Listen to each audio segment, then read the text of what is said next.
Joel, I would love to discuss a bit of a more technical aspect. Of course, Dune Awakening, it's a survival game, it's an MMO. Two different game types, which I'm sure on the back and front end have to be treated differently. How does the player experience those different aspects from a server infrastructure point of view? Yeah, so a lot of survival games are either you have solo games like Subnautica, you have these local server 8-player sort of Valheim style games. Then you have larger single server like Conan Exiles or Ark. You have large sort of players on a single map. And then with Dune, what we're trying to do is have these multiple maps where you can play with many, many hundreds of people, right? So you'll be playing with lots of other players, right? So it is a large world to explore and share with others. Can I assume I am in a server with many, many people. Can I move between servers, or can I group up with people on different servers? Is that possible? Yeah, so when players start to play Dune Awakening, they choose a world. And that world allows them to, it's almost like choosing a server in an MMORPG. But it's a large infrastructure of connected servers, and we're going to talk a little bit about that.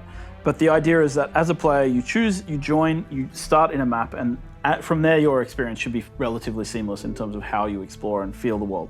The difference between the reason we call it a survival MMO as opposed to just a survival game is that most survival games do one map, one server, but we have multiple connected servers running in a single world. So this is kind of where we come from, and it also allows us to have a lot more players in this structure. So how many people am I playing with on like one server, or rather even, can I play with people from other servers? Can I group up with them? Can I be in a guild with them? Absolutely, you can be in a guild with people across servers. There's no problem there. Within your world, you can join a guild with anybody, right? When you join the game, you start in a server which is a Hager Basin, right? We call it the Hager Basin. The Hager Basin is the starting server. It's a server with a minimum of 40 other players. It's a place where you can build, craft, survive, progress. If you want to play specifically with friends, you want to join the same version of Hager Basin, because Hager Basin can have multiple versions. And then from there, you move outwards. I can select which Hager Basin I'm starting with. So like if we start in the game at the same time, I can make sure that we're spawning in the same. Not only that, our server browser also tells you where your friends are playing. Okay, perfect. So it tells you exactly who's on which server, so which dimension and which areas, so you'll know. Okay, so we have different areas, different servers, different maps on said servers. How do I traverse between maps?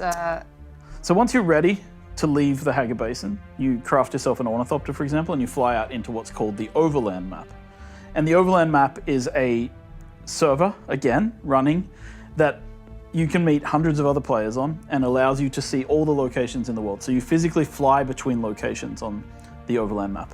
Now you said my homies can come and pick me up.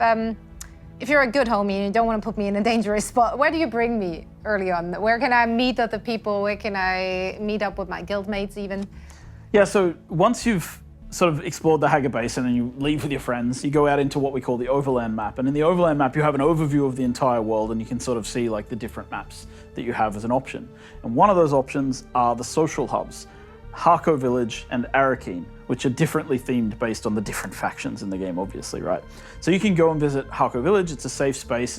It's kept fairly okay, peaceful by the Canley Peace. And in there, there's bars to visit, vendors to visit. There's the Chome exchanges there, and of course you and your friends can go dancing if you want in the clubs. Okay, did not expect that to be part of the game, but you gotta relax every once in a while as well. Now, once I'm done dancing and I slept off my probably hangover, I want to get out into the action. Where am I going? So then you'll go back to the overland map and you'll fly to the Deep Desert. The Deep Desert is this massive area. It's 500 kilometers squared. Or minimum 500 kilometers squared. It's actually a bit larger than that.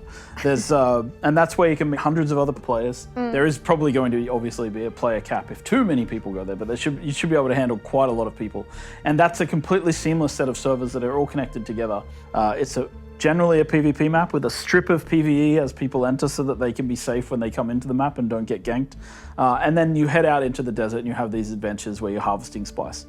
The cool thing about the deep desert, and this is one of the things that I think I've mentioned last time, is kind of unique, is that we have this thing called the Coriolis Storm. And every week the Coriolis Storm wipes the deep desert and resets it with a new landscape and new points of interest. So it's an infinitely explorable space and a really cool place to hang with your friends. I do love that. It really sounds like a very unique blend of different elements from different types of games that you combined here together. I'm super interested to see how that all plays out.